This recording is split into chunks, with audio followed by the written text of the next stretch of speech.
Assalamualaikum warahmatullahi wabarakatuh.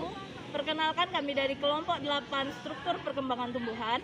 Kami akan menjelaskan mengenai struktur jaringan yang terdapat pada tumbuhan. Selamat menyaksikan. Jaringan sklerenchyme merupakan jaringan penguat atau jaringan penyokong, di mana ciri dari jaringan penyokong ini memiliki dinding sekunder yang tebal karena mengandung zat lignin di dalamnya. Adapun ciri dari jaringan sklerenchyme yaitu jaringan sklerenchyme terdiri dari sel mati. Jadi, dalam sitoplasmanya tidak ditemukan organel dan tidak melakukan metabolisme. Jaringan sklerenchyme memiliki dinding yang tebal merata. Penebalan tersebut dikarenakan zat lignin atau zat kayu. Jaringan sklerenchyme menyokong tanaman yang sudah dewasa atau tua. Jadi, pada tanaman yang sudah tua terdapat banyak kayunya. Hal tersebut menandakan bahwa terdapat jaringan sklerenchyme di dalamnya. Jaringan sklerenchyme dibagi menjadi dua berdasarkan strukturnya, yaitu sklereid dan serat. Apa perbedaannya? Pada sklereid, lumennya masih tampak jelas, sedangkan pada serat, lumennya hampir tidak tampak atau tidak terlihat jelas. Pada sklereid, ukurannya sedikit besar dan bentuknya seperti balok, sedangkan pada serat, ukurannya sedikit kecil dan bentuknya panjang serta runcing. Sklereid ditemukan pada kulit biji, sedangkan serat ditemukan di antara jaringan pengangkut. Contohnya, jaringan pengangkut xilem dan floem.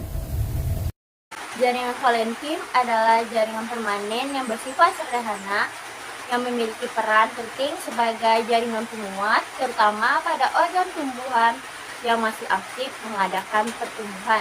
Fungsi jaringan kolenchyme meningkatkan fleksibilitas dan kekuatan tarik untuk jaringan tanaman, memungkinkan tanaman membungkuk, bergabung dengan kloroflas dan melakukan fotosintesis, memberi kekuatan mekanik ke tubuh tanaman, memungkinkan tanaman untuk tumbuh memanjang.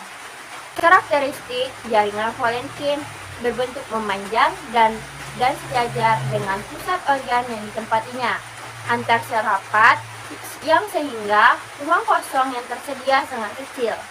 Sel mengandung protoplasma, memiliki vakuola yang berukuran besar dan menonjol yang berisi sekretori.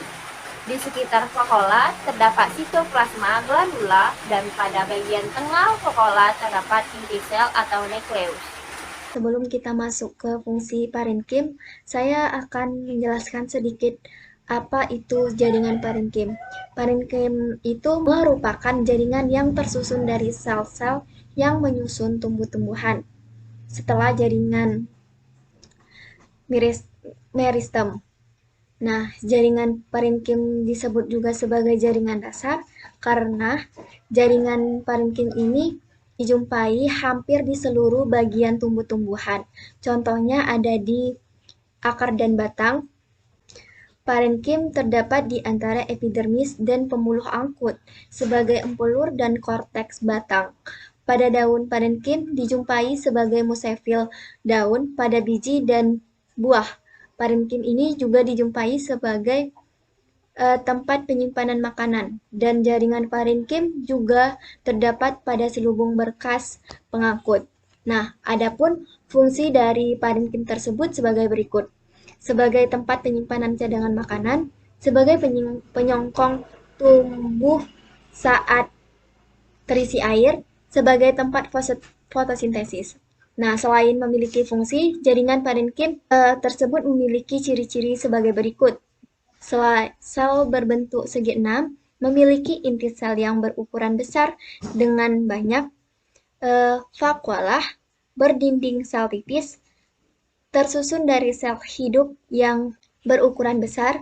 Letak selnya itu tidak terlalu rapat sehingga terdapat ruang antar sel dan dapat bersifat meristematik. Pada tumbuhan terdapat suatu jaringan yang dinamakan sebagai jaringan palisade. Jaringan palisade ini memiliki sel-sel yang berbentuk panjang, silindris, dan berdiri tegak, mirip seperti tiang. Jadi tidak jarang juga jaringan ini disebut dengan jaringan tiang. Nah, jaringan-jaringan ini memiliki sel-sel yang tersusun rapat, namun masih memiliki beberapa ruang hampa udara di sekitarnya, sehingga dapat dijadikan sebagai ruang untuk pergantian udara. Nah, pada jaringan ini terdapat banyak kloroplas pada setiap selnya, sehingga mengandung cukup banyak klorofil. Klorofil yang ada pada jaringan palisade ini digunakan sebagai alat untuk menangkap radiasi matahari, yang mana radiasi matahari ini digunakan sebagai pendukung untuk terjadinya fotosintesis. Pada jaringan palisade ini, fotosintesis yang terjadi akan menghasilkan zat organik, yaitu karbohidrat, yang mana karbohidrat ini nantinya akan dijadikan bahan makanan bagi seluruh tubuh tumbuhan.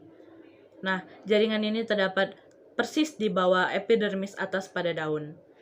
Di bawah jaringan ini terdapat jaringan spons, yang mana sel-selnya ini berbentuk bola atau silinder dan memiliki ruang hampa yang sangat banyak sehingga sel-selnya bergerak tidak teratur dan juga digunakan sebagai tempat pergantian udara.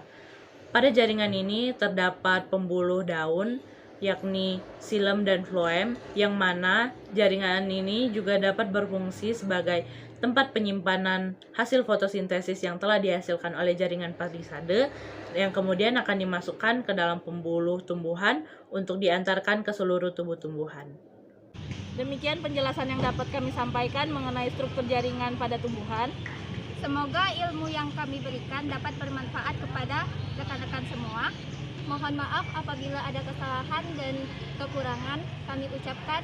Wabillahi taufiq wal hidayah. Wassalamualaikum warahmatullahi wabarakatuh. Terima kasih.